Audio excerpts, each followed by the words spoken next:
Je voudrais d'abord dire que c'est vrai, ça fait 9 ans. Même après 9 ans, je ressens toujours les mêmes émotions, la même peine et surtout la même colère. Parce qu'à mon humble avis, rien ne saurait justifier ces actes barbares contre des populations innocentes. Vous pouvez d'accord ou convenir avec moi que si pour une quelconque rancœur, pour une diffamation, pour une frustration, chacun devrait prendre une arme pour s'attaquer à des personnes innocentes, nos sociétés disparaîtraient. C'est pour cela que ces commémorations organisées ici à Bassam chaque année pour moi sont essentielles. Parce que c'est pour nous un devoir de mémoire. Mais devoir de mémoire parce qu'il faut se souvenir. Se souvenir pour ne pas oublier, mais également se souvenir pour rappeler à tous que nous sommes dans la lutte contre le terrorisme, dans une lutte asymétrique. Et toutes les mesures prises par l'État, toutes ces opérations menées sur le territoire national ne peuvent aboutir dans la prévention et la répression du terrorisme que si l'État a besoin ou a le soutien et la parfaite collaboration des populations.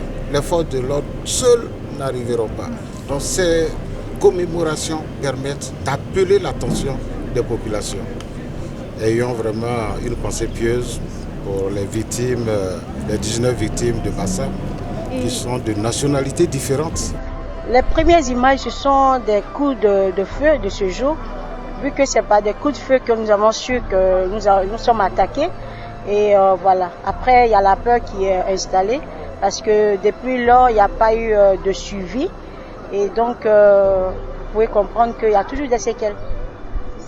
Alors, c'est une belle cérémonie. Par contre, il y a une chose qui est sûre et certaine, que les témoins et victimes sont oubliés, parce que depuis lors, on ne fait que des cérémonies, mais on n'a pas encore visité, surtout soutenu ces personnes qui ont véritablement vécu ces actes qui étaient prévus.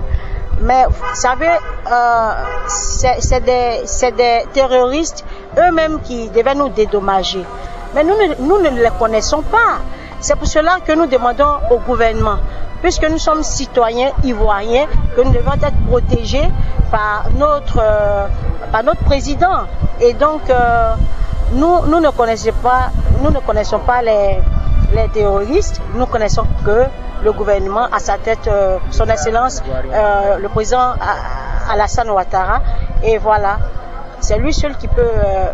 c'est notre papa, quoi. C'est lui, on entend de pleurer. Là, ce sont des pleurs qui vont à l'endroit de lui pour qu'il comprenne que voilà, ça fait déjà 8 ans. Voilà, 8 ans que d'autres ont perdu leur emploi. Moi-même qui suis là, je suis licenciée sans salaire. Nous sommes partis sans salaire de 21 mois et licenciés ensuite. Vous comprenez, on ne peut pas travailler toute une vie et on vous licencie sans droit. Parce que eux aussi, les employeurs, ont eu des problèmes et les employés aussi sont licenciés. Voyez-vous que c'est catastrophique.